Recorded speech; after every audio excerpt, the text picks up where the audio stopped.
இப்போ நம்ம ஆளுங்க வளர்த்துறதெல்லாம் கவர்மெண்ட்டே கொடுக்குது, ஆடு மாடு கோழிலாம் வளர்த்து விற்கிறதுக்காக. அதை பழம் சம்பாதிக்கிறதுக்காக அரசாங்கமே அதுக்கு லோன் கொடுக்குது. அதை இன்றைக்கி அரசியல் ரீதியாக ஓட்டுக்காக அதை இனமாக கொடுக்கறதாக அறிவித்து ஓட்டு வாங்குறாங்க. அது அவங்க வாங்கி என்ன பண்ணுறாங்க, அதை அழிக்கிறாங்க. கோழியாகட்டும் ஆடாகட்டும் வேறு எந்த மிருகமாகட்டும் வாங்கி அவங்க அதை வளர்ந்த உடனே விலைக்கு தான் விற்கிறாங்க. பணத்துக்காக உயிரை கொலை பண்ணுறாங்க. ஆனால் வெளிநாட்டில் தெரியாதவர்கள், வள்ளலாரை புரியாதவர்கள், ஜீவகாருண்யம் என்ன என்பது தெரியாதவர்கள்லாம் சில உயிர்களை அவங்க வளர்க்குறாங்க. அவங்க அடித்து சாப்பிட்றதில்ல, தன்னுடைய குழந்தை போல் பார்க்குறாங்க. அவங்க பெட்லேயே படுக்க வச்சுக்கிறாங்க. நீங்கள் நெட்டில் போய் பார்த்தீங்கன்னா நிறைய தெரியும். யூடியூப்பில் நெட்டெலாம் பார்க்குறாங்களா, நமக்கு அதை பார்க்கும்போதே நம்மளை அறியாத ஒரு உணர்வு ஏற்படும்.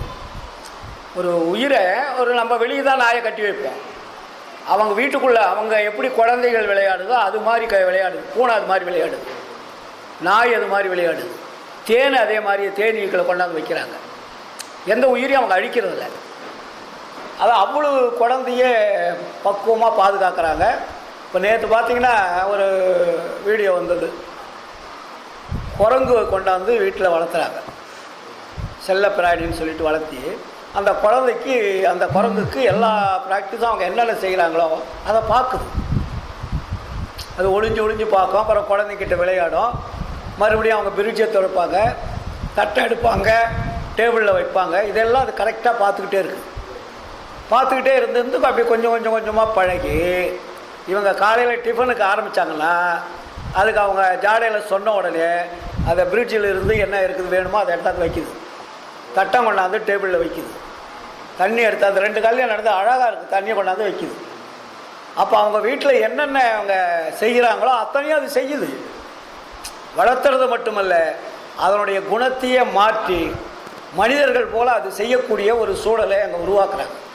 அதை பார்க்குறதுக்கு நமக்கு ஆசையாக இருந்தது.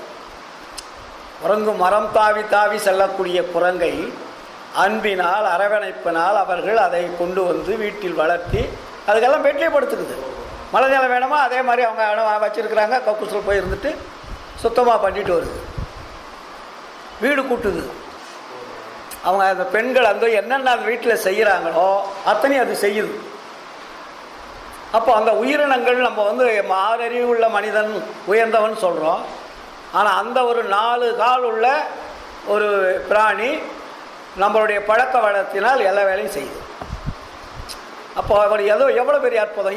இது மாதிரி சின்ன உயிர்களை நம்மால் முடிந்த அளவுக்கு காப்பாற்றலாம்.